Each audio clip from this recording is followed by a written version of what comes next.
সারা দেশে গত এক মাস যাবৎ তীব্র তেল সংকট চলছে। একই চিত্র রাজবাড়ির তেল পাম্পগুলো। আজকে সকাল থেকেই আমরা দেখেছি রাজবাড়ির প্রতিটি তেল পাম্পসেই মানুষের উপচে পড়া ভিড় এবং জটলা লেগে আছে।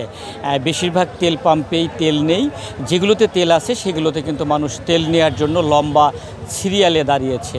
আমার পেছনে ঠিক দেখতে পাচ্ছেন এটি কাজী ফিলিং স্টেশন। আমরা ভোর থেকেই দেখছি যে এই পাম্পটিতে তেল নেওয়ার জন্য মানুষ জটলা বাঁধিয়েছে।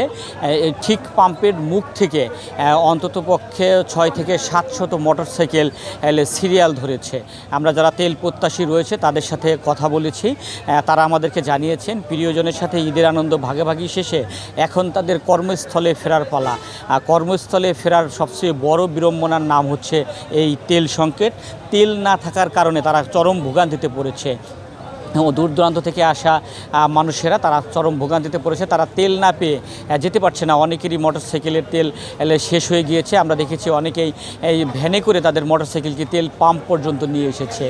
আর প্রতিটি পাম্পেই কিন্তু যাত্রীদের সাথে এবং প্রতিটি পাম্পের সাথে তেল প্রত্যাশী যারা রয়েছে তাদের সাথে বাক বিতণ্ডা লেগেই আছে। হাতাহাতির মতো ঘটনাও ঘটছে এবং একটি উত্তেজনাকর পরিবেশ কিন্তু প্রতিটি পাম্পেই বিরাজ করছে। সেটি উপেক্ষা করেও মানুষ কিন্তু লাইনে দাঁড়িয়ে তেল নিচ্ছে। পাম্প কর্তৃপক্ষ বলছে তারা চাহিদা মাফিক তেল তারা পাচ্ছেন না।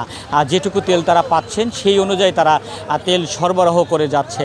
তারা পর্যাপ্ত পরিমাণে তেল সরবরাহ করার দাবি জানিয়েছেন। আর যারা তেল প্রত্যাশী রয়েছে তারা বলছে সরকারের পক্ষ থেকে বলা হচ্ছে যে দেশে পর্যাপ্ত পরিমাণে তেল মজুত রয়েছে, কিন্তু পাম্পে গেলেই তার ভিন্ন চিত্র দেখা যায়। পাম্পে গেলেই তেল পাওয়া যাচ্ছে না এবং একটি নির্দিষ্ট সীমানা রাস্তায় কিন্তু রাজবাড়িতে আমরা দেখেছি তেল পাম্পগুলোতে 500 টাকা পর্যন্ত তেল দেওয়া হচ্ছে। সেই কাঙ্ক্ষিত তেলটিও কিন্তু নিতে হচ্ছে লম্বা লাইনে দাঁড়িয়ে। এই অঞ্চলের মানুষ যারা রয়েছে, তেল প্রত্যাশী যারা রয়েছে, তারা দাবি জানিয়েছে অচিরেই যাতে এই অবস্থা থেকে মানুষ রেহাই পায়, মানুষ যাতে তাদের চাহিদা মাফিক তেল তারা পেতে পারে। আমি প্রশাসনের কাছে দাবি চাচ্ছি যাতে প্রশাসন এখানে উপস্থিত থেকে কোনো বিশৃঙ্খলা না হয়, সুষ্ঠুভাবে তেল দিতে পারে। ভাই খুব কষ্টে আছি বুঝছেন, ঈদের বাজার, তেল নাই, কিভাবে চলাফেরা করব, গাড়িগুলো বাই করতে পারতেছি না, খুবই সমস্যার মধ্যে আছে। এই সমস্যাটা দূর করতে হবে অতি তাড়াতাড়ি। আমাদের চাওয়া সবাই আমরা যাতে তেল পাই, অল্প দিক বেশি দিক সবাই পাবো।